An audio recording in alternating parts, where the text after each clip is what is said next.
Okay, so with a piston seal just lubed and ready to go, I'm just going to put a little drop in there, just a little drop in there like that, and just to help assembly more than anything.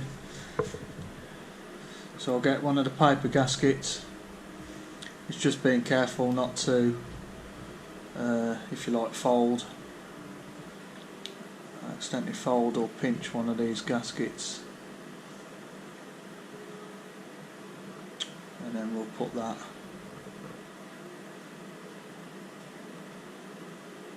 in there.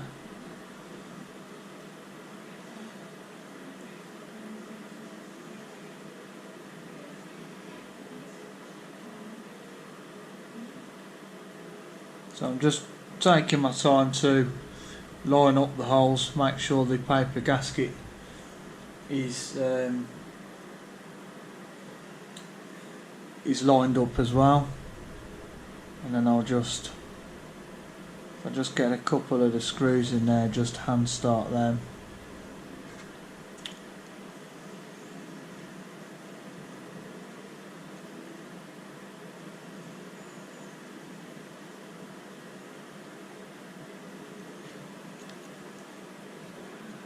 Like so.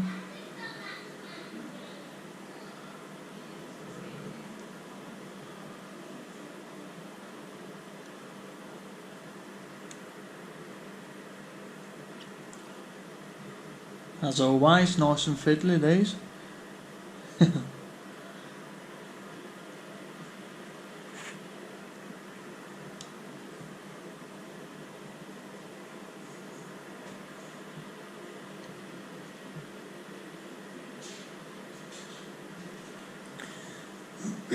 Okay, so once they're in, I'm quite happy with that. I'm gonna go around and just lightly nip them all up.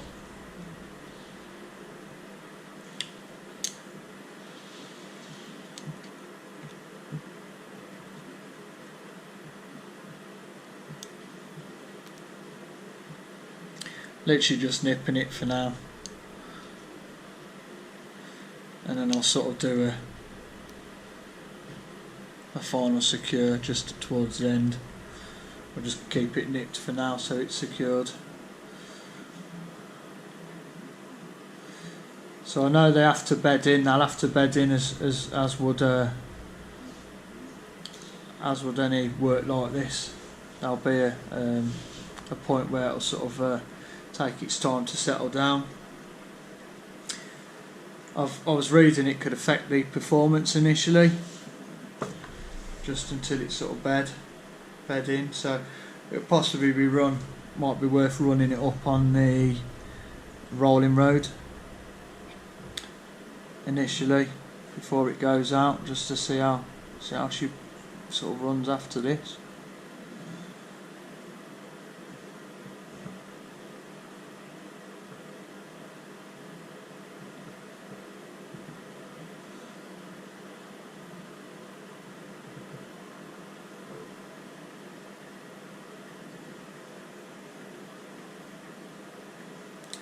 So same again, just going to put these in and just be careful initially.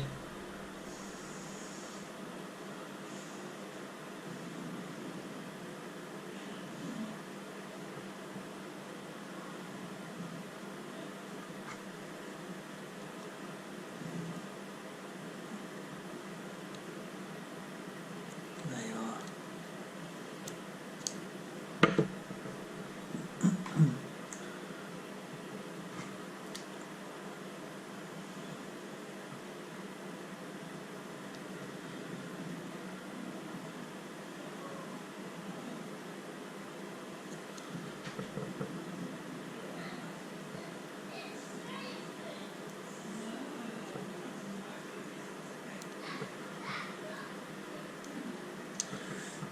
And then the same again, just going to nip these for now, just nip them, and I'll do a final check when it's finished.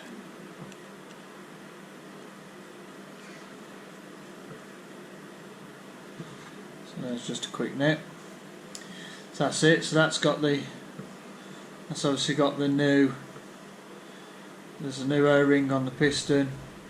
I have cleaned down under there on the seal and just put a little bit of oil on the shaft just to lubricate it. Again, just to keep it nice and out the assembly. So we've got the valve box. So I know there's the seal, the really small seal for the gland seal for the nut. That actually was finger tight, to be fair. So I'm just going to undo the valve shaft from the valve, undo the gland nut. So I want to keep that. In there for now, and then we'll take that off. The seal's in there, look. So I might just need a little screwdriver just to back that out.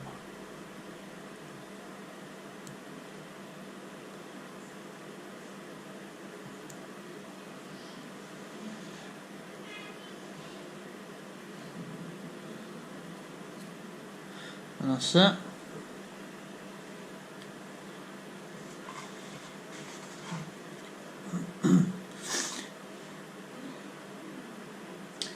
So I'm not sure if you'll be able to see it on the camera, but I'm assuming it's down to wear.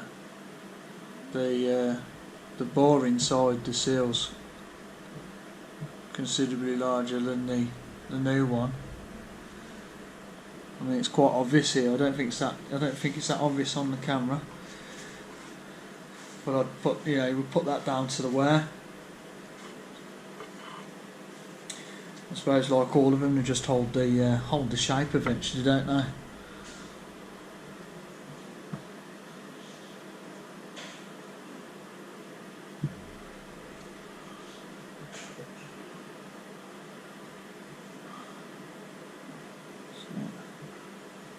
Get that in there.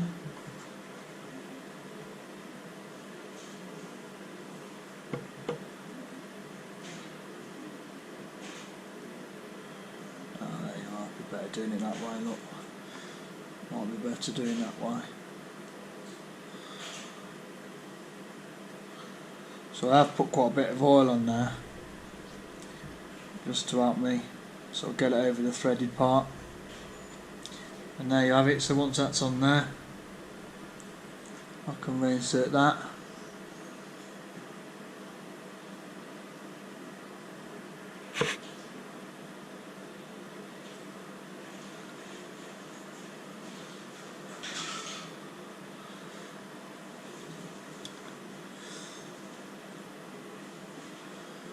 I'm just going to nip that up with my fingers actually, because it wasn't very tight anyway. In fact, that's probably too tight. Look. There you are.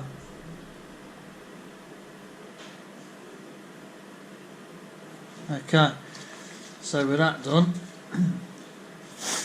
again we'll just have a look and we'll check the measurement. We're looking for the 22mm.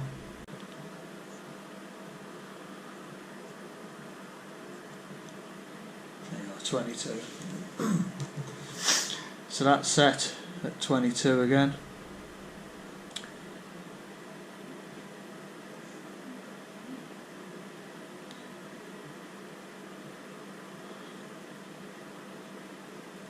And then we'll take the top cover off, and we should see a seal, another black O-ring seal in there. There you are. Just pop it from the other side. So just in case you're wondering, I mean, I don't know if you can see it, but that's what the top side of the valve looks like. So there's the threaded collar. There.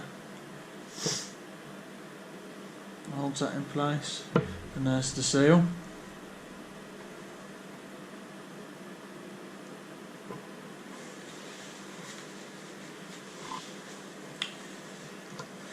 So just give those a little wipe down.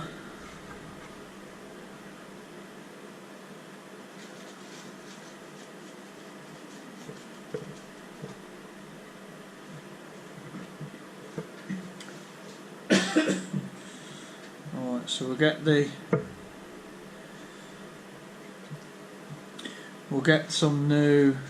new gaskets, new O-rings, which are here still in the pack.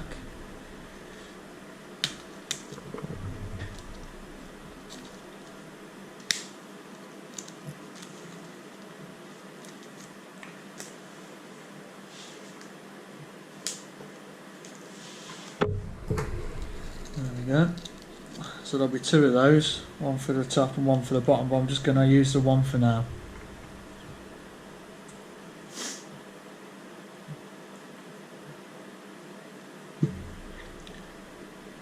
Again, just get a bit of the oil just to help. So there's a little shoulder there. If we just place that in the shoulder,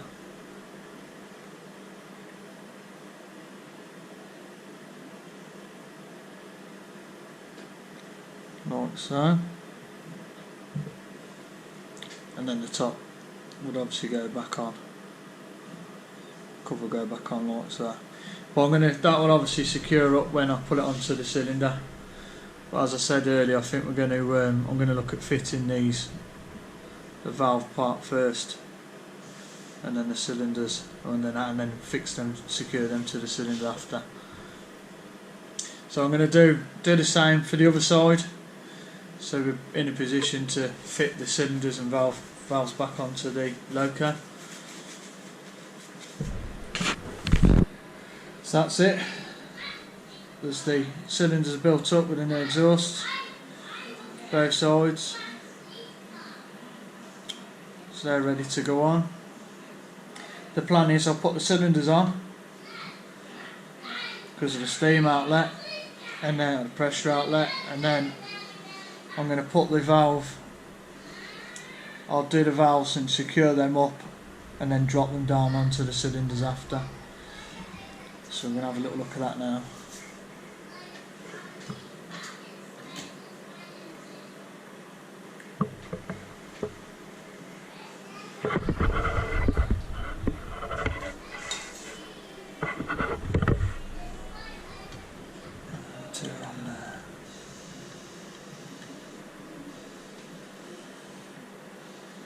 Leave them there.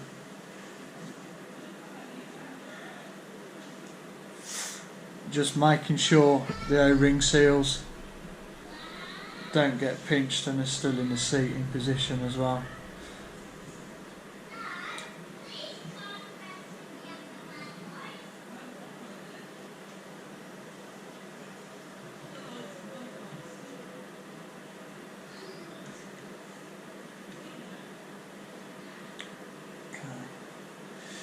I can just get on there now.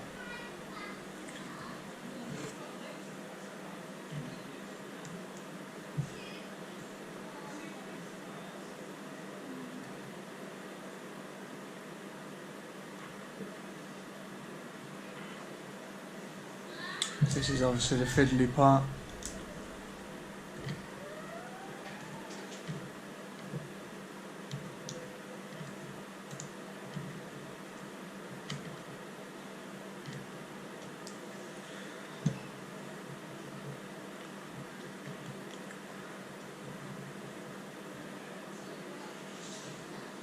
So I'm going to do that for both sides.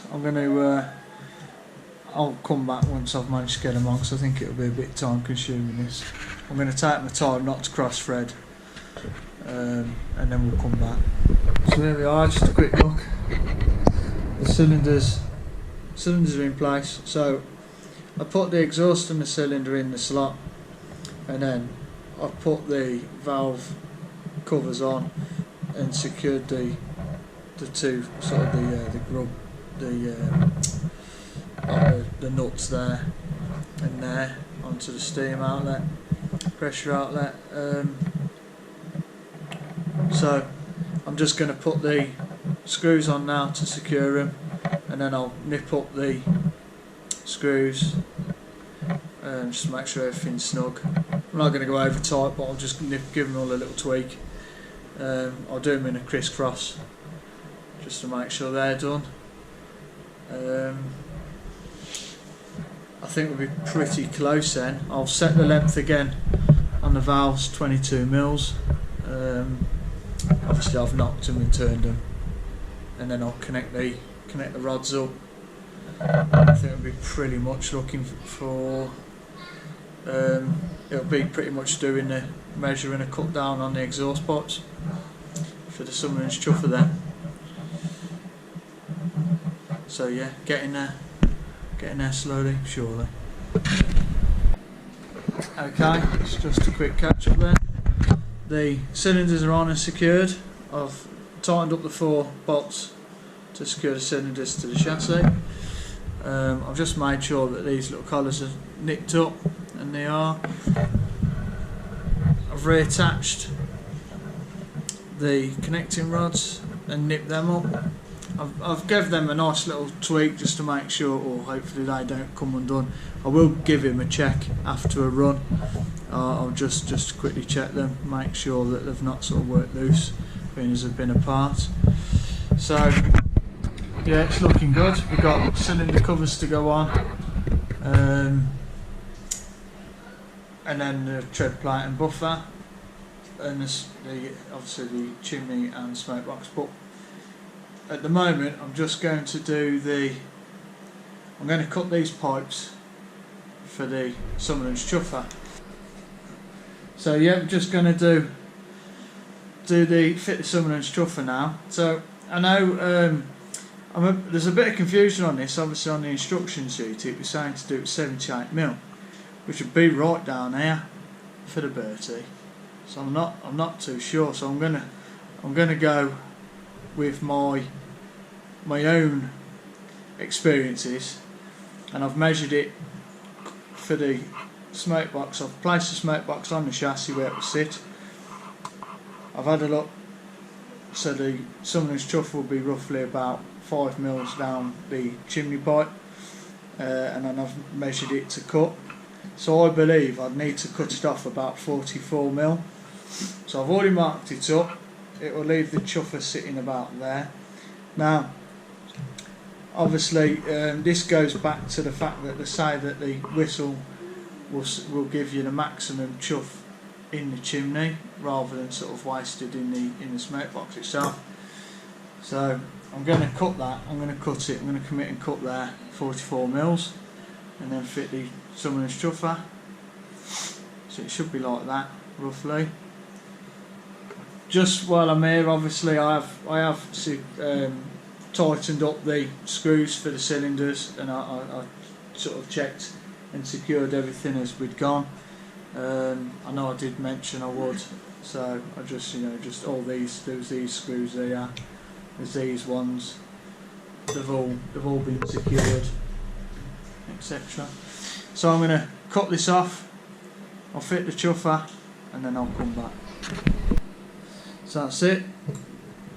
There's the pipes. Snip the pipes off. There they are. Get those aside, and then I've had to obviously just wiggle and twist those so they go on.